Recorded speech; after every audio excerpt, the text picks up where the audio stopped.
નમસ્કાર, મંતવ્ય ન્યૂઝમાં આપનું સ્વાગત છે। હું છું કુંજ। મેટ્રો ન્યૂઝમાં નજર કરીશું મહત્વપૂર્ણ ખબરો પર। સૌપ્રથમ વાત કરીશું વાતાવરણમાં પલટાની। શિહોર પંથકના વાતાવરણમાં પલટો જોવા મળ્યો છે। વરસાદ સાથે બરફના કરા પડ્યા છે। શિહોર પંથકમાં સોનગઢ જીથરીમાં વરસાદની સાથે બરફના કરા પડ્યા। કમોસમી વરસાદને પગલે કેરીના પાકને નુકસાન થવાની ભીતિ સેવાઈ રહી છે।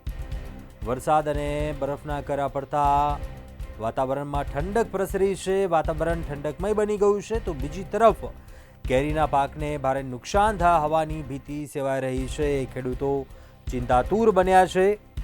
શિહોર પંથકના આ દ્રશ્યો છે।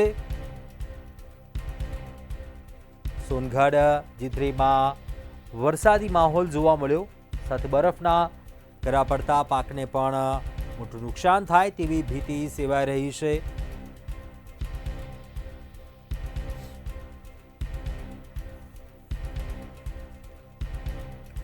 કમોસમી વરસાદને પગલે કેરીના પાકને પણ નુકસાન થાય તેવી શક્યતા છે।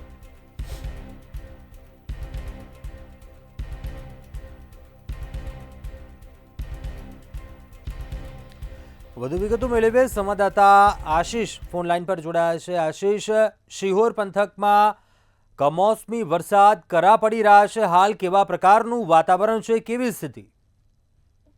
જી, ચોક્કસથી વાત કરવામાં આવે તો શિહોરના સોનગઢ, જીથરી, સણોસરા પંથકમાં વરસાદ સાથે કરા પડ્યા હતા, જેને લઈને ઠંડક પસરી છે અને કોસમી વરસાદને પગલે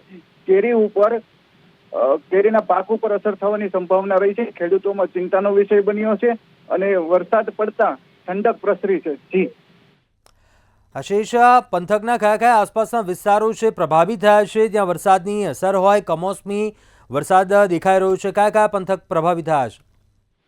જી, વાત કરવામાં આવે તો ભાવનગર જિલ્લાના શિહોર તાલુકા ગારિયાધારમાં ખાસ અસર જોવા મળી છે।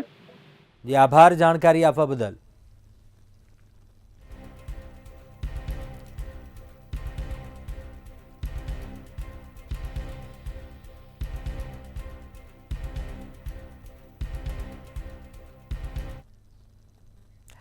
આગળ વાત કરીએ, સુરતમાં માટી ધસી પડતા 2 શ્રમિકો દટાયા હોવાની ઘટના બની। સુરતના મહત્વપૂર્ણ સમાચાર, જ્યાં 2 શ્રમિકો દટાયા। માટી ધસી પડતા 2 શ્રમિકો દટાયા હતા। સુરતના પાલ ઉમરા બ્રિજની નીચે આ બનાવ બન્યો હતો, જ્યાં 2 શ્રમિકો દટાયા હતા। પાણીની લાઈન નાખવાનું કામ ચાલી રહ્યું હતું। એસએમસીના કોન્ટ્રાક્ટ હેઠળની કામગીરી ચાલી રહી હતી। અચાનક માટી ધસી પડતા 2 શ્રમિક દટાયા હતા।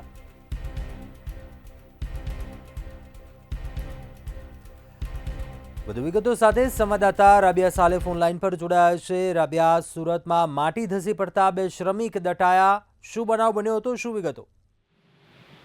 મહાનગરપાલિકાને જે કામકાજ ચાલી રહ્યું છે, આ કામકાજ હેઠળ જે કામ કરતા જે શ્રમિકો હોય છે એ કોઈ પણ સુરક્ષા વ્યવસ્થા વગર ત્યાં કામ કરતા હોય છે। ત્યારે સુરતનો જે પાલ ઉમરા બ્રિજ આવેલો છે, આ બ્રિજ નીચે પાણીની લાઈન નાખવાનું જે કામ છે એ ચાલી રહ્યું હતું અને અચાનક ત્યારે ત્યાં માટી ધસી પડી અને જેને લઈને માટી ધસી પડતા ત્યાં જે શ્રમિકો કામ કરી રહ્યા હતા એમાંથી 2 શ્રમિક તે માટીની અંદર દટાઈ ગયા હતા। સુરત મહાનગરપાલિકાના કોન્ટ્રાક્ટ હેઠળ ની જે કામગીરી છે ત્યાં આ શ્રમિકો હતા અને અચાનક માટી ધસી પડતા શ્રમિકો નીચે પડી ગયા હતા। ત્યારે તાત્કાલિક ફાયરની ગાડીઓને, ફાયરના જવાનોને જાણ કરવામાં આવી અને ફાયરની ટીમ ત્યાં ઘટના સ્થળે પહોંચીને તેમને રેસ્ક્યુ કરવાની કામગીરી હાથ ધરવામાં આવી હતી। ત્યારબાદ બંને જે શ્રમિકો છે તેમને ત્યાંથી રેસ્ક્યુ કરીને સારવાર અર્થે ખસેડવામાં આવ્યા હતા। આ જે સ્થળ હતું ઉમરા ખાતે, ત્યાં 6 જેટલા શ્રમિકો કામ કરી રહ્યા હતા। 6 માંથી 4 જેટલા શ્રમિકો માટી ધસતા જોતા બહાર દોડી આવ્યા હતા, પરંતુ 2 શ્રમિકો જે છે માટીની અંદર ફસાઈ ગયા હતા, જેથી તેઓ માટીની અંદર જ કહી શકાય કે ધસી પડ્યા હતા। માટી ધસી પડતા તેઓ ત્યાં દટાઈ ગયા હતા। ત્યારે હાલ એ બંને શ્રમિકોને જે છે સારવાર અર્થે ખસેડવામાં આવે છે। હાલ બંનેની સારવાર ચાલી રહી છે। સુરત મહાનગરપાલિકાની ઘોર બેદરકારી પણ કહી શકાય છે। અનેક વાર શ્રમિકો જે છે આ રીતે કામ કરતા હોય છે અને શ્રમિકોની સુરક્ષા વ્યવસ્થાનું કોઈ જ ધ્યાન રાખવામાં નહીં આવતું હોય। આ ઘટના પહેલી છે જેમાં શ્રમિકોનું રેસ્ક્યુ કરવામાં છે। અન્ય કેટલીક ઘટનાઓ સુરત ખાતે એવી બની છે જેમાં શ્રમિકોના મોત પણ સામે આવ્યા છે। ભૂતકાળમાં પણ એવી ઘટનાઓ સુરત મહાનગરપાલિકાની બેદરકારીને કારણે બની છે। જી, ચોક્કસથી રાબિયા, આભાર જાણકારી આપવા બદલ। તો સુરતના પાલ ઉમરા બ્રિજની નીચેનો આ બનાવ છે. પાણીની લાઈન નાખવાનું કામ ચાલી રહ્યું હતું અને આ બનાવ બન્યો હતો.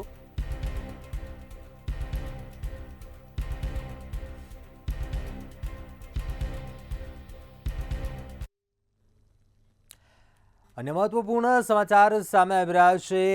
પોલીસ બેડામાં આનંદના સમાચાર. કોન્સ્ટેબલ અને હેડ કોન્સ્ટેબલ માટે આનંદો. મહત્વપૂર્ણ સમાચાર છે. 106 કોન્સ્ટેબલને હેડ કોન્સ્ટેબલનું પ્રમોશન મળ્યું. 12 હેડ કોન્સ્ટેબલને એએસઆઈનું પ્રમોશન અપાયું છે. 106 કોન્સ્ટેબલને હેડ કોન્સ્ટેબલનું પ્રમોશન મળ્યું છે, જ્યારે 12 હેડ કોન્સ્ટેબલને એએસઆઈનું પ્રમોશન અપાયું છે.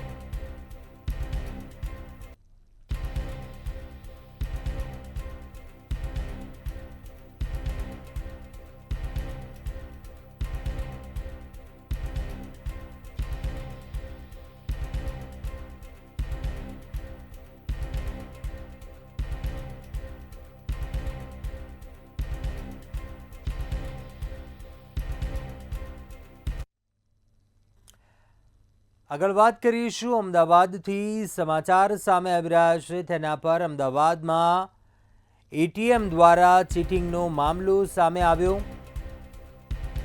એટીએમમાં એક વ્યક્તિ શંકાસ્પદ રીતે મળી આવ્યો.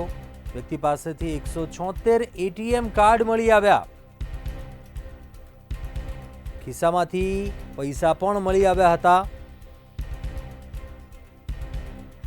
એટીએમ નજર ચૂકવીને ચોરી કરતો હતો. એટીએમમાં પિન કોમ્બિનેશન નાખીને તે પૈસા ઉપાડતો. જન્મદિવસ વગેરે રેન્ડમલી નંબર ઉપયોગ કરતો હતો. આરોપી બેંગ્લોરનો વતની છે અને સુરતમાં સ્થાયી થયો હતો. સુરતમાં સોનાની લેવેચમાં 3 કરોડનું નુકસાન થતાં તે એટીએમમાં ચોરીના રવાડે ચડી ગયો હતો. કાગડાપીઠ પોલીસ સ્ટેશન વિસ્તારમાં ગઈ 8મી એપ્રિલે એક ફરિયાદીએ જાણ કરેલી કે પોતાના એટીએમ કાર્ડ છે એની ચોરી થઈ ગયેલી છે અને તેમાંથી આજ રોજ 25,000 રૂપિયાનું ટ્રાન્ઝેક્શન થયેલું છે. જેથી તુરંત જ પોલીસ સ્ટાફના માણસો મોકલી અને એના સીસીટીવી ફૂટેજ છે એ ચેક કરતા એક વ્યક્તિ શંકાસ્પદ હાલતમાં જણાવેલ. ત્યારબાદ બીજા દિવસે એટલે કે તારીખ 9ના રોજ ડી સ્ટાફને બાતમી રાહે હકીકત મળેલી કે એક વ્યક્તિ છે એ ભુલાભાઈ 4 રસ્તા પાસે શંકાસ્પદ હાલતમાં ઊભેલો છે અને એની પાસે કેટલાક એટીએમ કાર્ડ છે. જેથી તરત જ પોલીસને સ્ટાફને ત્યાં મોકલી આરોપીને હસ્તગત કરી અને પૂછપરછ કરતા એની પાસેથી કુલ 176 જુદી જુદી બેંકના ડેબિટ કાર્ડ છે એ મળી આવેલા. ત્યારબાદ એની અંગ ઝડતી કરતા એના ખિસ્સામાંથી છે એ આ ચોરીના પૈસા છે એ મળી આવેલા. સર, આરોપી કઈ રીતની એમો વાપરતો હતો અને શું કરતો હતો અને કેટલાક સમયથી આ રીતનો જે છે આ ગુનાની અંદર જે આરોપી ગાંધીનગરમાં કમલમમાં ભાજપની બેઠક યોજાઈ. ભાજપના રાષ્ટ્રીય મહામંત્રી તરુણ ચુગની અધ્યક્ષતામાં મળેલી બેઠકમાં પ્રદેશ અધ્યક્ષ અને કેન્દ્રીય જળમંત્રી CR પાટીલ પણ ઉપસ્થિત રહ્યા હતા. જે બેઠકમાં ધારાસભ્યો તેમજ જિલ્લા પ્રમુખો અને જિલ્લા મહામંત્રીઓને પણ બોલાવવામાં આવ્યા છે. જે બેઠકનું આયોજન બાબા સાહેબ આંબેડકર સન્માન અભિયાનને લઈ કરવામાં આવ્યા હોવાનું કહેવામાં આવી રહ્યું હતું, પરંતુ રાજકીય ગલીઓમાં ચર્ચા કંઈક અલગ જ ચાલી રહી છે.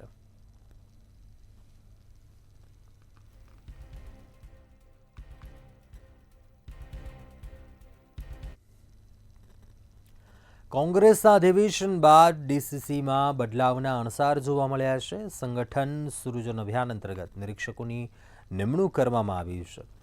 જિલ્લા પ્રમુખોની વરણી માટે નિરીક્ષકોની વરણી કરવામાં આવી છે. એઆઈસીસી તરફથી નિરીક્ષકોની વરણી કરાઈ છે. આ સાથે અરવલ્લીમાં નિરીક્ષકો પોતાની પ્રથમ બેઠક યોજશે. જિલ્લા પ્રમુખની વરણી માટે દિલ્હીથી આદેશ થશે. જૂની પીસીસીની પ્રથાને હવે રદ કરવામાં આવશે તેમજ નવી રીતે વરણી કરવામાં આવશે.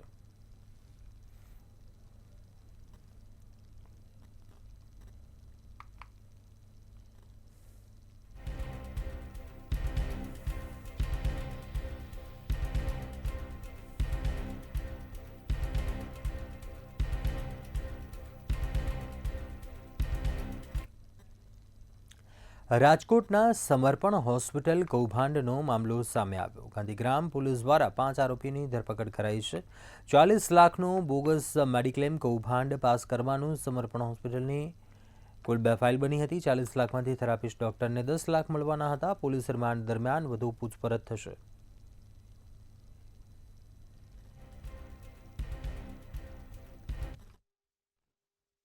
ગાંધીગ્રામ પોલીસ સ્ટેશનમાં ઇન્સ્યોરન્સ ક્લેમ ખોટી રીતે મેળવવા માટે થઈ અને ખોટા દસ્તાવેજો બનાવી એનો સાચા તરીકે ઉપયોગ કરી અને એક કાવતરું ઘડી અને ઇન્સ્યોરન્સ ક્લેમની ફાઇલ મૂકેલી હતી અને આ અંગેની ગાંધીગ્રામ પોલીસ સ્ટેશનમાં ફરિયાદ દાખલ કરવામાં આવેલી છે. આ ગુનામાં અત્યાર સુધીમાં કુલ 5 આરોપીઓને પકડી પાડવામાં આવ્યા છે.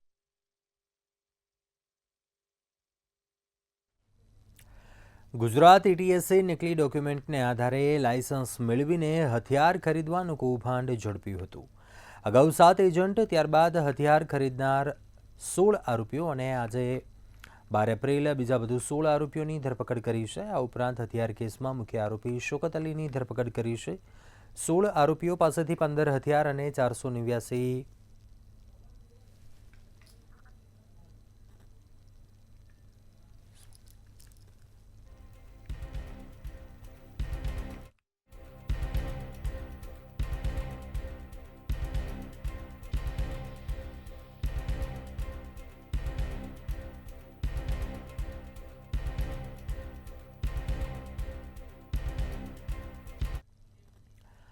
વડોદરા શહેરમાં પાલિકાની મીઠી રહેમ નજર હેઠળ અનેક દુકાનદારો દ્વારા ગેરકાયદેસર દબાણ કરીને બાંધકામ કરી દેવાયું છે. આ વિસ્તારમાં આવેલા જૂના મકાનો તોડીને તેની જગ્યાએ નવા મકાનો વ્યાપારિક હેતુ સાથે બનાવવામાં આવી રહ્યા છે.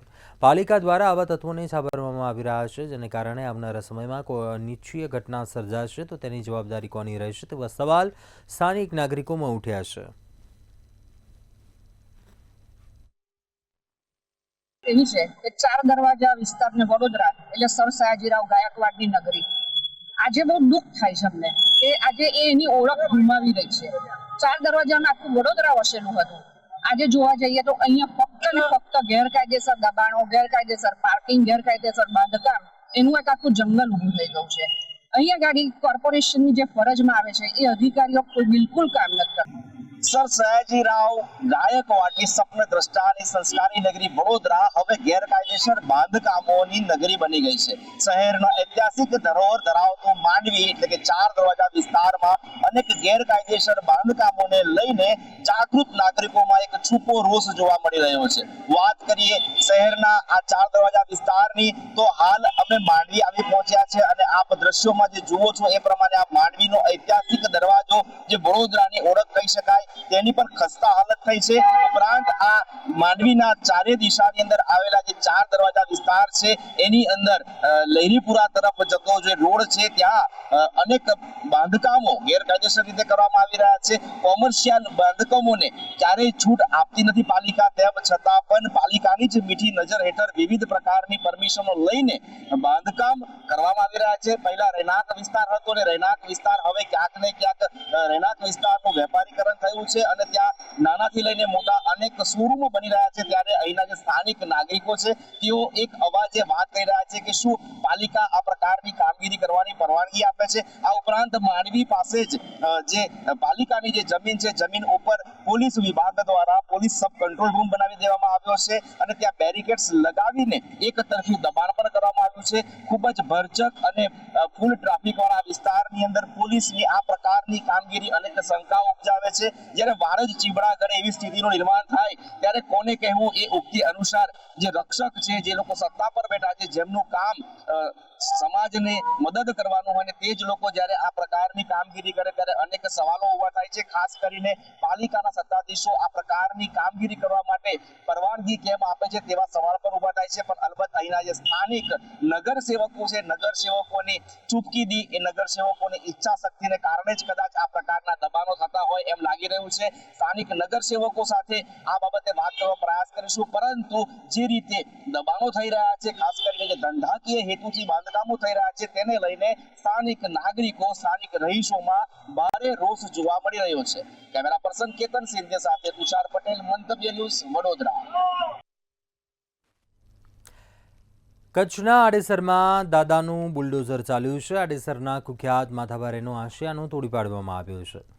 હરુણ હિંગોજરાનું અનધિકૃત બાંધકામ તોડી પડાયું, જેને સરકારી જમીન પર આલિશાન હોટલ બનાવી હતી. રહેણાંક મકાન પર હોટલ બનાવીને સરકારને ચુનૌતી આપી હતી, જેને આજે વહેલી સવારથી જ આડેસર પીઆઈ અને કાફલો ઘટનાસ્થળે પહોંચ્યો હતો. રાપર મામલતદાર સહિતની ટીમો દ્વારા કામગીરી હાથ ધરાઈ હતી.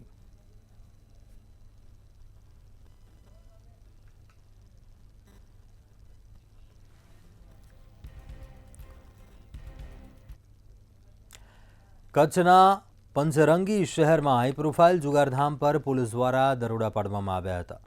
આદિપુરના વોર્ડ નંબર 3B મકાનમાં જુગાર રમાઈ રહ્યો હતો, ત્યારે આદિપુર પોલીસે 7 જુગારીઓને ઝડપીને 6 વાહન, 5 મોબાઈલ સહિત ₹7.83 લાખનો મુદ્દામાલ જપ્ત કર્યો હતો અને પોલીસે જુગારીઓ સામે વધુ કાર્યવાહી હાથ ધરી હતી.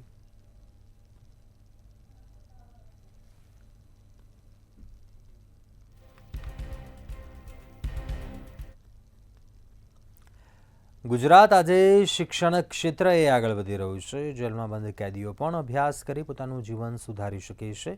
વડોદરાની મધ્યસ્થ જેલમાં બંદીવાન કેદીઓ પોતાની અભ્યાસની ભૂખ સંતોષી રહ્યા હોવાના દ્રશ્યો સામે આવ્યા.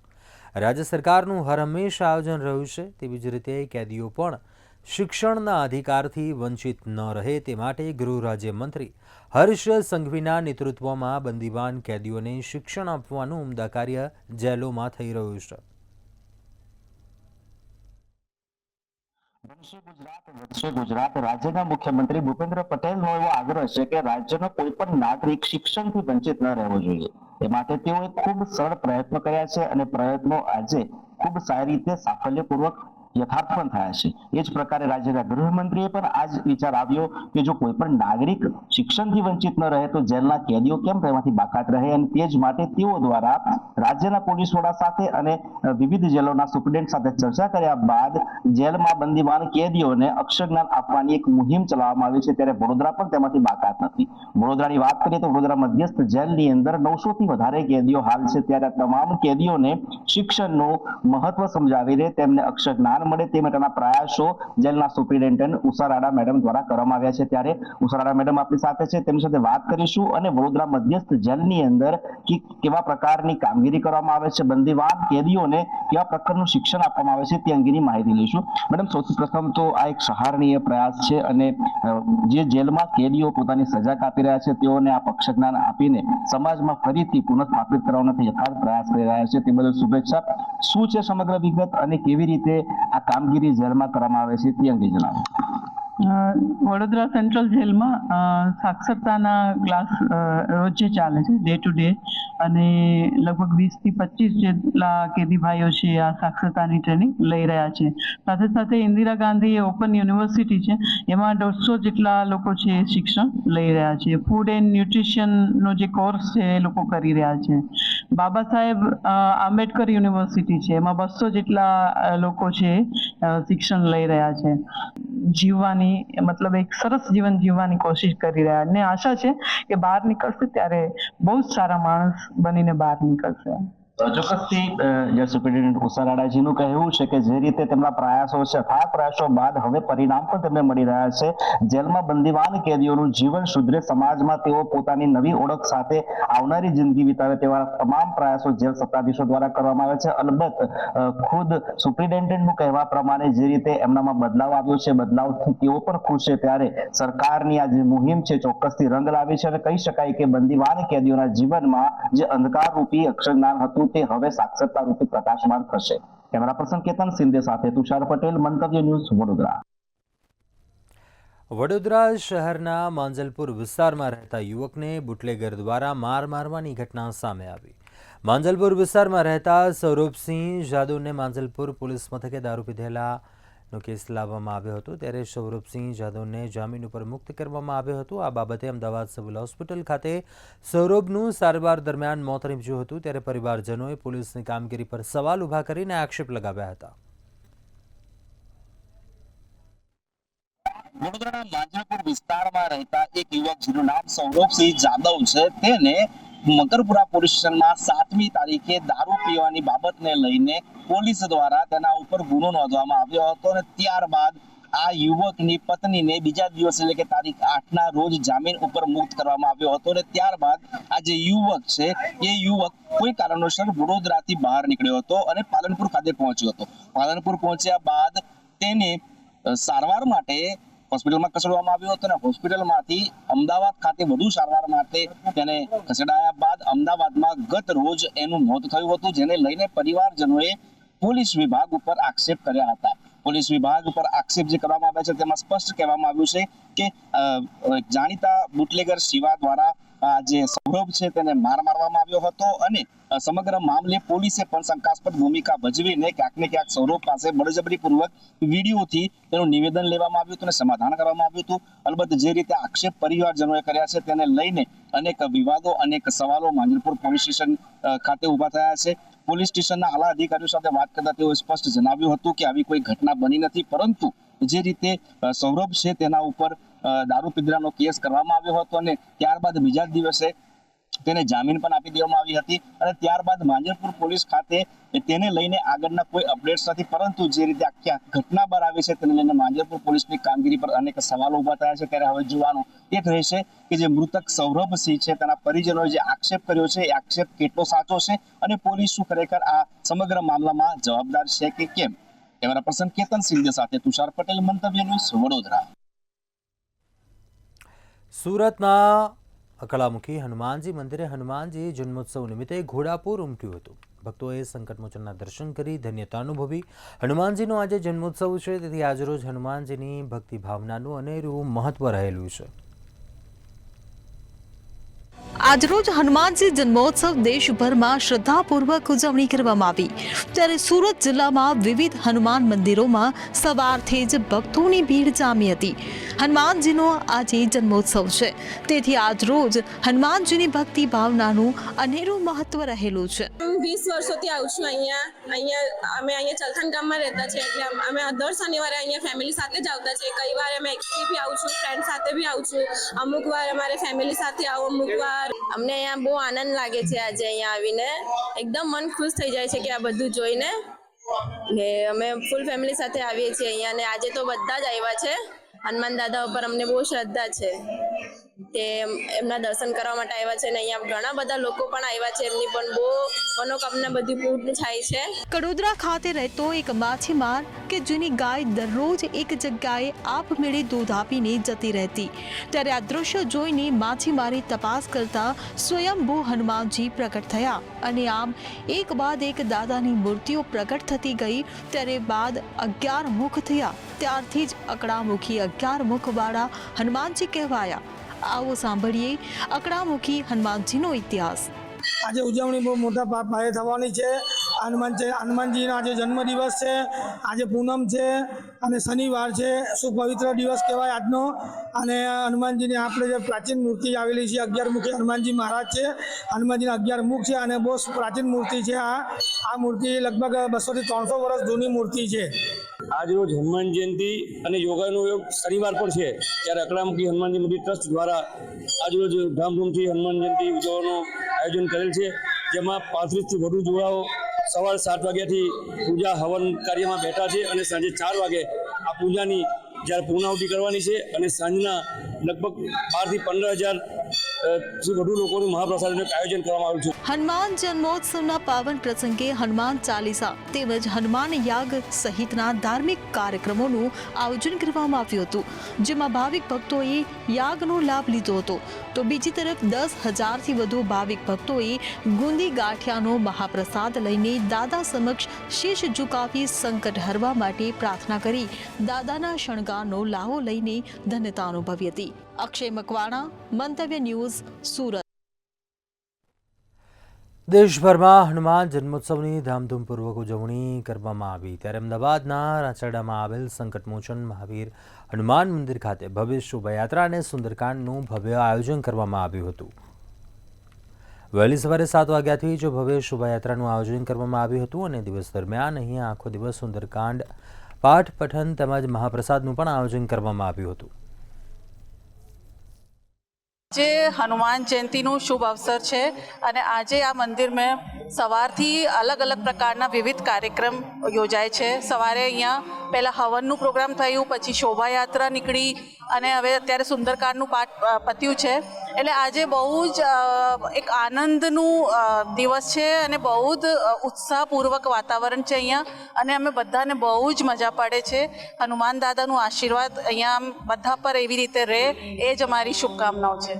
અમદાવાદની અંદર રાચેડામાં આવેલું છે સંકટ મોચન મહાવીર હનુમાન દાદાનું મંદિર, જ્યાં હનુમાન દાદા જે છે તે વિશ્રામ અવસ્થામાં ભક્તોને દર્શન આપે છે. આપ જોઈ શકો છો કે આજે હનુમાન જયંતીનો દિવસ છે, મહાપર્વ છે. હનુમાન જન્મોત્સવની આજે જ્યારે આખા દેશમાં ઉજવણી થઈ રહી છે ત્યારે સંકટ મોચન મહાવીર હનુમાન દાદાનું આ જે મંદિર છે ત્યાં પણ આજે તેમને વિશેષ શૃંગાર કરવામાં આવ્યો છે. અને આ એકમાત્ર એવું મંદિર છે જ્યાં ગાડી હનુમાન દાદાની જે પ્રતિકૃતિ છે, એમની જે મૂર્તિ છે, તેમાં સાથે તેમના જ અવતાર ગણાય એવા બાબા નીમ કરોલી બાબા જે છે તેઓ પણ તેમની સાથે જોવા મળી રહ્યા છે. પ્રવીણભાઈ, આજે હનુમાન દાદાનો જન્મોત્સવ, પહેલાં તો કયા પ્રકારની વ્યવસ્થાઓ અહીંયા કરવામાં આવી છે ને એકમાત્ર એવું મંદિર અમદાવાદનું અને ગુજરાતનું જ્યાં જે હનુમાન દાદા જે છે તે સૂતેલી અવસ્થામાં છે, શું કહેવું?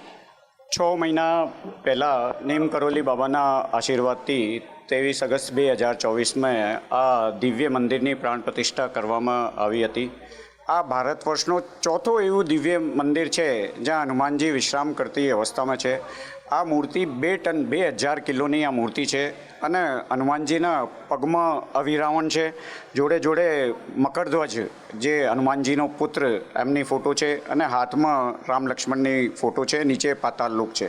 તો આ થીમ ઉપર આ મંદિરનું નિર્માણ કરાયેલું છે. અમદાવાદના રાંચડામાં આવેલું એકમાત્ર એવું મંદિર જ્યાં હનુમાન દાદા વિશ્રામ અવસ્થામાં છે અને સાથે જ નીમ કરોલી બાબા પણ આ મંદિરમાં બિરાજમાન છે. ત્યારે લોકો આજના દિવસે ખાસ વિશેષ રૂપે હનુમાન દાદાના આશીર્વાદ લેવા માટે થઈને અહીંયા આવ્યા છે અને આશીર્વાદ લીધા અને ધન્યતા અનુભવી. કેમેરા પર્સન સંજય સાથે અનિતા પરમાર, મંતવ્ય ન્યૂઝ, અમદાવાદ. અત્યારે હાલ બુલેટિનમાં બસ આટલું. બધું સમાચાર માટે આપ જોતા રહો મંતવ્ય ન્યૂઝ. નમસ્કાર.